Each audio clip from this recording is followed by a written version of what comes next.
diet. So if we were trying to prioritize, how do you determine what your diet should be? The number one first thing that I will recommend that you do, that you look at, and this is laboratory wise, because some doctors are going to want to do all kinds of tests, but in my experience, in my opinion, the number one thing you can do is genetic testing. They actually do this at Mayo Clinic. This is actually, when I first started talking about this over 10 years ago, it was interesting because I started talking about it on an international level, teaching it to doctors, and then it was a few months after that, Mayo Clinic adopted genetic testing for IBS sufferers, okay? And so genetic testing for what, right? Genetic testing for gluten. Now, this is not the same thing as celiac testing. So genetic testing for gluten sensitivity is not having celiac gene levels measured. So some people will have where they'll measure the celiac genes. And that's great. If you've got a test where you've had that done, great, but it isn't accurate in terms of, it's not comprehensively accurate. Celiac disease is only part of the conundrum because there's also genes that are what we call non-celiac gluten sensitivity genes. And so maybe you test negative for celiac genes, but maybe you test positive here. And if you never had these ones tested, but you had these ones tested and you're still struggling, it could be because you didn't have a comprehensive picture. So number one thing you can do is genetic testing for gluten sensitivity. Number two thing that you can do is test for sensitivity, delayed sensitivity to other foods.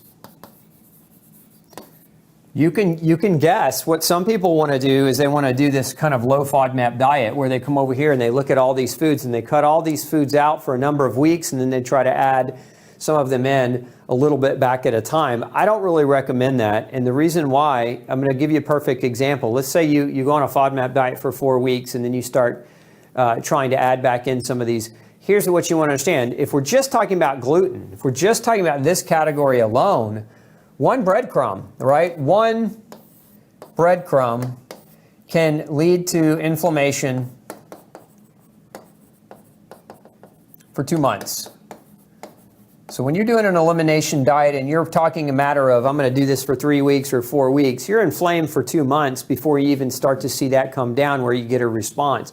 So in my opinion, these elimination diets are not always what they're cracked up to be. That's not to say you can't do them. I mean, I encourage you to pay attention to what you eat and how you feel as you eat it. But getting tested for sensitivity to foods, and remember that there's more than, many people will go and they'll do what's called an IgG test. And that's fine, but it misses some things. There's IgA, there's IgM, there's immune complex,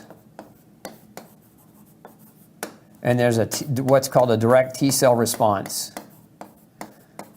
These are all the known ways, okay? So there's 5 different known ways that the immune system can react to the food that you're eating. And if you only go online and order one of these home kits that you can get, right, it measures that one, IgG, you're missing the boat. You're missing a huge chunk of information about how you might be reacting in different ways to those foods. The other problem with IgG testing is it tends to show a lot of false positives.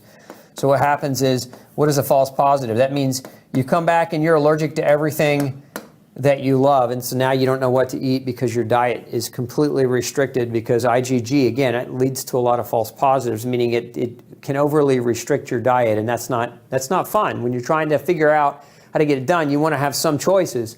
And so measuring IgG, especially if they do it wrong, and there are different methodologies with IgG, we won't get into those, but there are different ones, and if the right ones aren't done, you get a really misleading result.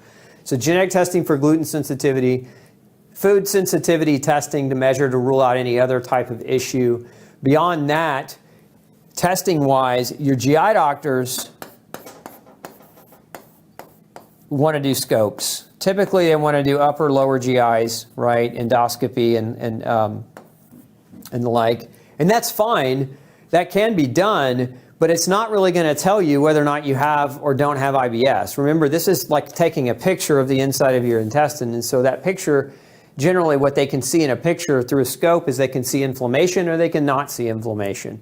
And so it's not really all that tremendously helpful as it relates to IBS disease. That being said, your doctor may want to do it. That's between you and your doctor, but it's not something that I would recommend if we're trying to get to the root cause of IBS, because generally speaking, a scope's not going to tell you what's irritating you. It's only going to tell you that there is irritation, and knowing what without knowing why is kind of an exercise in futility, in my opinion. Now, the third thing that we really want to look at is your microbiome. So if you're going to test anything, you want to test your microbiome. And I'll say the same thing about the microbiome testing as I did about the IgG testing. You go online and do this stuff, what you're going to get is you're going to get basically non-validated methodologies of testing that don't really give you any viable answers or changes that you need to make. You need to get with somebody who knows what the heck they're doing to measure this the right way. Otherwise, it's not going to make any sense to you, and there's not going to be any imperative information that's going to help you adjust your diet or make changes to your diet.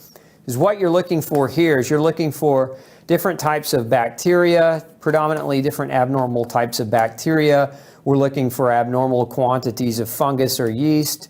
So a lot of times there's yeast overgrowth present. Sometimes there's actually parasite as a part of this.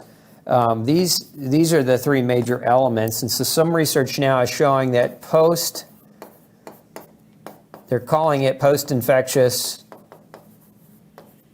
IBS, meaning that after an infection, you develop an IBS issue. And that's because oftentimes abnormal growths in your microbiome or infections in your microbiome will disrupt your natural digestive processes, and it will lead to the development of IBS. So this is something else that can be measured. It should be measured.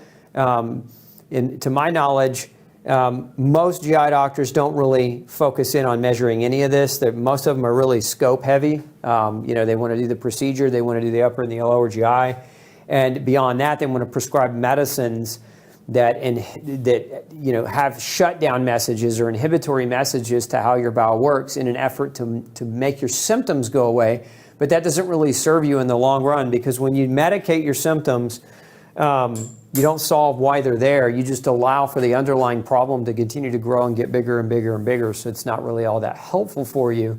It just masks the problem. Hey, don't forget to check out the rest of the series right here. Make sure you hit subscribe below. And as always, thanks for tuning in.